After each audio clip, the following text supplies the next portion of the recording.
दोस्तों नमस्कार। स्वागत है आपका रेयर क्लास यूट्यूब चैनल पे। हम इस समय मैथ का प्रैक्टिस सेट करा रहे हैं जो कि उत्तर प्रदेश पुलिस कांस्टेबल में और एसएससी की किसी भी एग्जाम्स में क्वेश्चंस पूछे गए हैं, उन्हीं प्रश्नों का हम हल कर रहे हैं। तो चलिए देखते हैं सबसे पहला आज हमारे पास प्रश्न क्या है। हमारे पास सबसे पहला प्रश्न है, गोविंद अपनी कुल आय का 3/11 भाग रेलगाड़ी द्वारा, कह रहा है कुल अपनी आय का 3/11 भाग रेलगाड़ी द्वारा तय करता है, सिर्फ 72 किलोमीटर बची हुई दूरी वह बस द्वारा तय करता है, उसकी कुल यात्रा कितनी है। ध्यान से सुनो, गोविंद अपनी कुल यात्रा उसकी कितनी है, पहले हम समझेंगे कि उसकी टोटल जो ट्रैवल है वो कितना है, 11। अब ध्यान से सुनेंगे, जिसमें से वो 3 भाग जो है उसका रेलगाड़ी द्वारा तय करता है, टोटल 11, जिसमें से उसने रेल से कितना किया होगा, 3 भाग, रिमेनिंग कितना होगा, रिमेनिंग पार्ट कितना होगा, हम इनसे इसे माइनस कर देंगे तो कितना आएगा, 8 भाग। अब प्रश्न कह रहा है हमसे कि शेष भाग वो इतने, ठीक है, तय करता है। प्रश्न पूछा जा रहा है उसकी कुल यात्रा कितनी, कुल यात्रा पूछी गई, टोटल 11 थी। एक बात ध्यान से सुनो, रिमेनिंग पार्ट 8 आया है और 8 को कहा है उन्होंने कि 72 है। 8 की वैल्यू को 72 दे रखा, 72 किलोमीटर है, 8 की पॉइंट की वैल्यू 72 की दे रखी है। तो सिंपल से हम यहाँ पे 1 पॉइंट की वैल्यू निकालेंगे, तो 72/8। फिर हम क्या करने वाले हैं कि 11 की वैल्यू निकालेंगे, तो 1 पॉइंट की वैल्यू 72/8, यानी कि 8 एकम 8, 8 9 72। तो 11 पॉइंट की जब हम वैल्यू निकालेंगे, 11 पॉइंट की वैल्यू कितनी निकल के आएगी हमारे पास, 9 गुणे 11, यानी कि 99। तो 99 जो इसकी कुल पूछा गया है प्रश्न में हमसे, उसकी कुल यात्रा जो पूछी गई है वो 99 होगी। कुल यात्रा उसकी 99 किलोमीटर होगी, उसकी कुल यात्रा 99 किलोमीटर। चलिए नेक्स्ट प्रश्न देखते हैं कितना क्या हमारे पास है। अगला प्रश्न हमारे पास दिया है √1500। प्रश्न थोड़ा ध्यान से पढ़ेंगे। √1500 प्लस 441 का मान, जैसा प्रश्न में दिया हुआ है कि √1500 प्लस √441, ठीक है, इसकी वैल्यू पूछा कि इसका मान क्या होगा, इसके बराबर इसकी वैल्यू पूछा गई है हमसे। तो ऐसे क्वेश्चंस को हम बहुत ही within a few second solve करते हैं। हमें पता होना चाहिए सबसे पहले जो डुअल जो लगे हैं हमारे पास, डुअल जो स्क्वायर लगे हैं, इनको हमें सबसे पहले क्या करना है, एलिमिनेट करना है। तो देखना है सबसे पहले क्या 11 मतलब सॉरी जो 441 है, क्या किसी संख्या का वर्ग है। तो 441 21 का वर्ग होता है, 21 प्लस 1500 हम इसमें ऐड कर देंगे, रूट लगेगा। तो अंडर रूट कितना है हमारे पास, 1521 हमारे पास आया आंसर। 1521 जब आया, इन्होंने पूछा है इसका मान पूछा है, तो 1521 हमें पता होना चाहिए कि 39 गुणे 39 बराबर 1521। तो रूट हट जाएगा, आंसर हमारे पास कितना निकल गया, 39। आंसर क्या निकल गया, 39, यानी 39 हमारा इसका राइट आंसर हो जाएगा। इन क्वेश्चंस को ऐसे ही करेंगे। तो चलिए नेक्स्ट क्वेश्चन देखते हैं हमारे पास में क्या है। ये 373p 4 से विभाजित है। प्रश्न को थोड़ा ध्यान से पढ़ने की जरूरत होती है। दिया है 373p, ठीक है, ये जो कि 4 से विभाजित है, 4 से विभाजित है, 4 से विभाजित है। प्रश्न में दिया है कि जो 373p है 4 से विभाजित है, तो कह रहा है तो p का मान, यानी इस p का मान पूछा गया है कि इस p का मान क्या है। पूछा है p इज इक्वल टू वाट। हमें सबसे पहले 4 से विभाजित है, तो 4 से विभाजन का नियम पता होना चाहिए।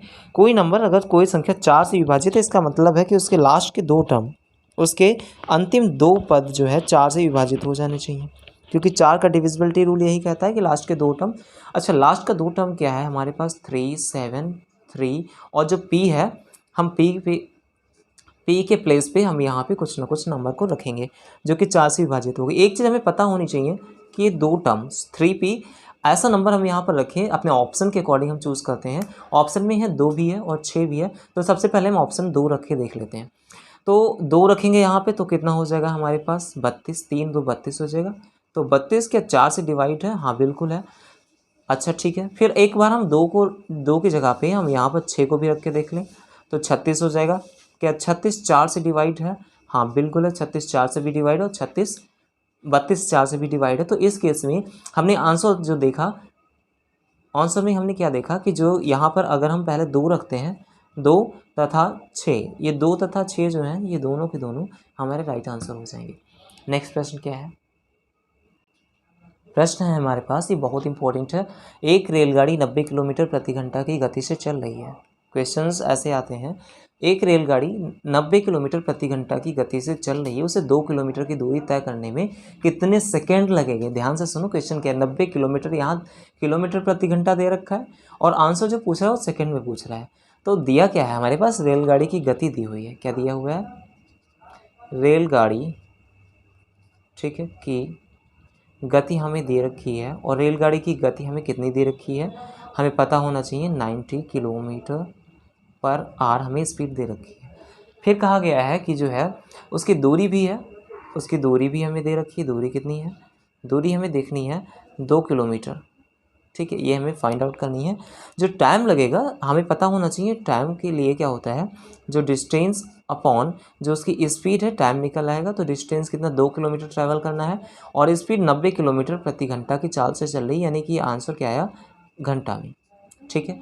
अब हम इसको चेंज करेंगे सेकेंड में, तो 2/90, पहले मिनट में चेंज करेंगे, 60 से मल्टीप्लाई करेंगे, फिर सेकेंड में करेंगे तो 60 से मल्टीप्लाई करेंगे, 0 से 0 कट जाएगा, 3 3 9 और 3 दूना 6, ये कट जाएगा और यहाँ पर 20 आ जाएगा। हमारे पास आंसर क्या आया, 40। जस्ट 1 मिनट, 40 और गुणे 2, क्योंकि ये भी 2 है, तो 40 दूना 80, हमारे पास आंसर क्या आया, 80। क्वेश्चन हमसे पूछा गया था कि उससे जो है कितना समय लगेगा, तो 80 सेकेंड, 80 सेकेंड का उसे टाइम लगेगा, जो कि हमारा बिल्कुल राइट आंसर होगा।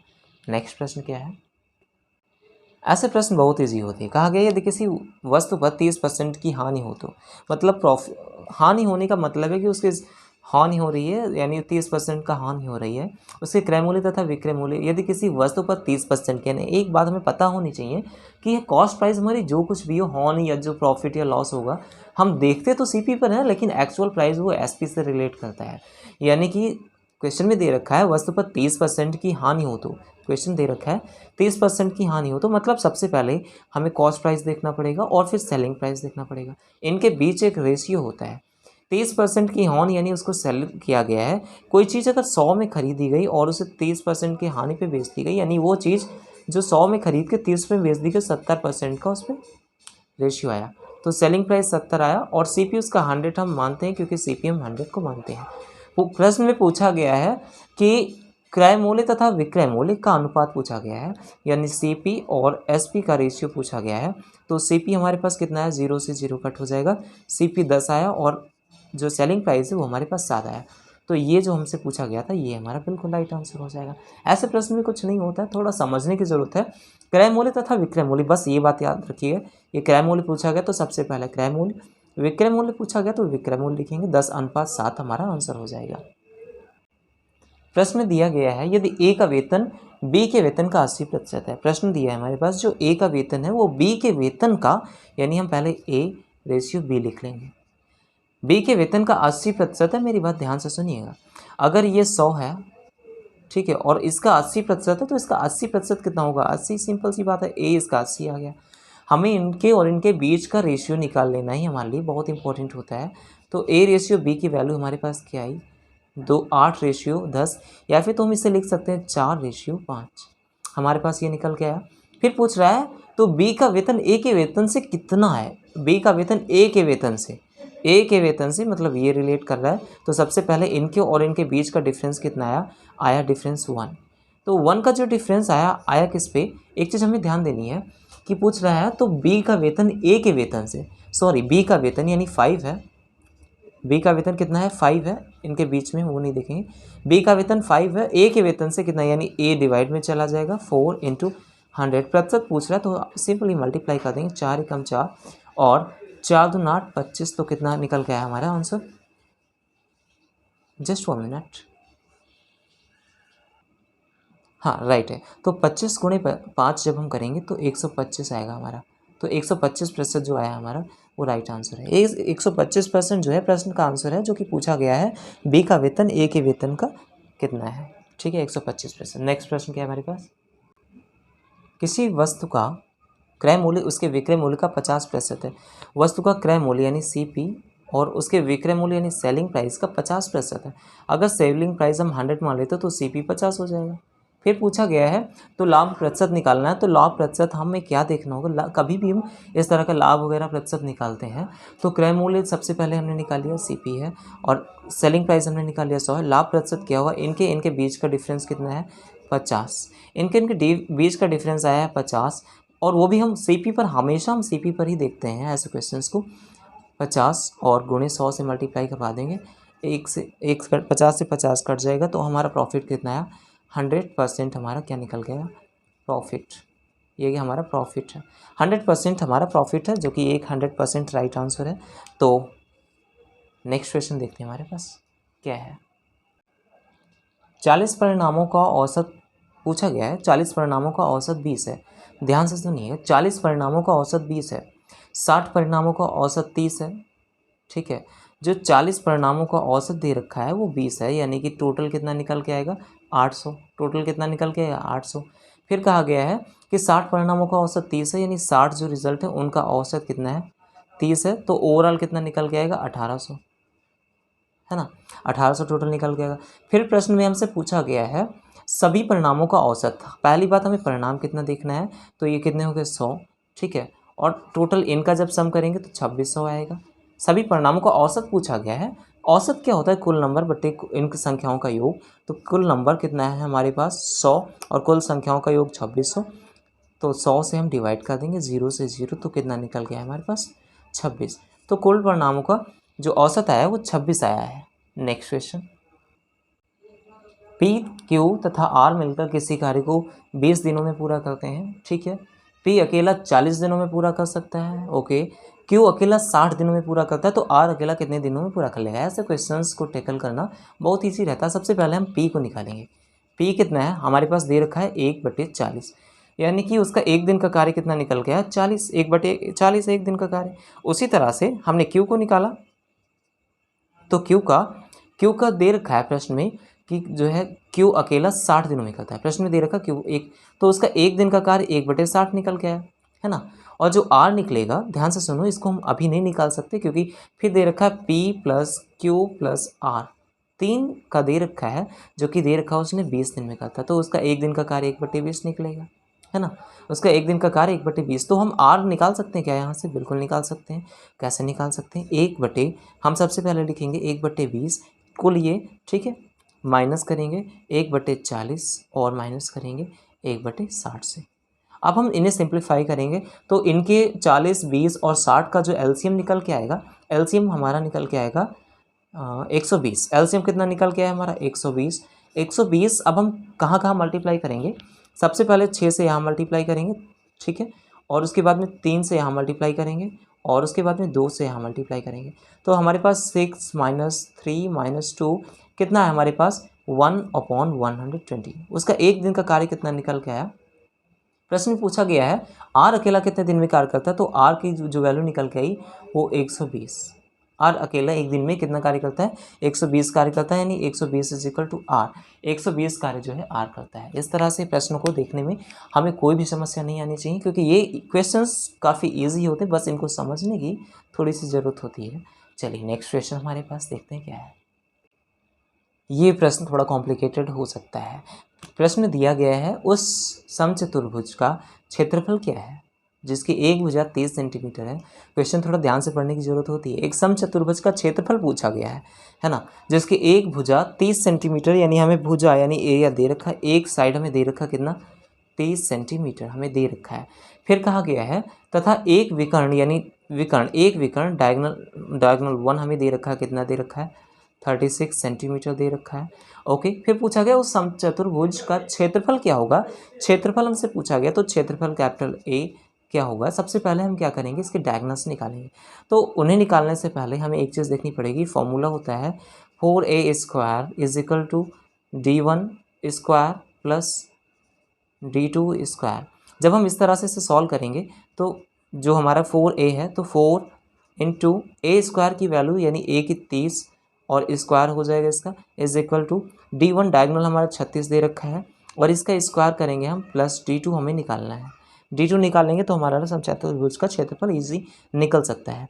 तो सबसे पहले हम 3 × 9 = 900, 9 × 4 = 36, यानी 3600 इधर आया, इज इक्वल टू, अब 36 का हम स्क्वायर देखते हैं, 36 गुणे 36, 36 का 6 हासिल लगा 3, ओके, 6 18, 18 3 21, 216 गुणे 6 18 का 8 हासिल लगा 1, 3 9 1 10, कितना है 108, 6 8 1 9 2 और 1 1296, कितना है 1296 प्लस D2।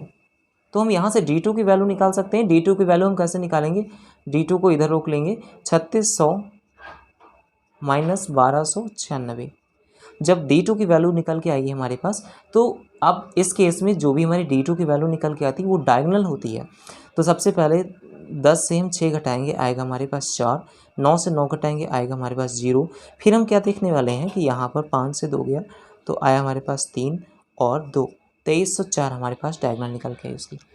अच्छा, 2304 जो हमारी डायगोनल निकल के आई, अब हमें देखना है समचतुर्भुज का क्षेत्रफल। ठीक है, तो अब हम फॉर्मूले को अप्लाई करने वाले हैं। समचतुर्भुज का जो क्षेत्रफल होता है, तो समझिए, सम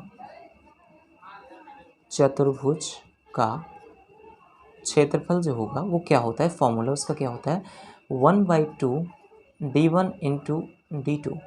तो 1/2 यानी 1/2 इंटू d1 की वैल्यू हमारे पास ऑलरेडी 36 दे रखी है और d2 की वैल्यू 2304 हमें निकाली गई है।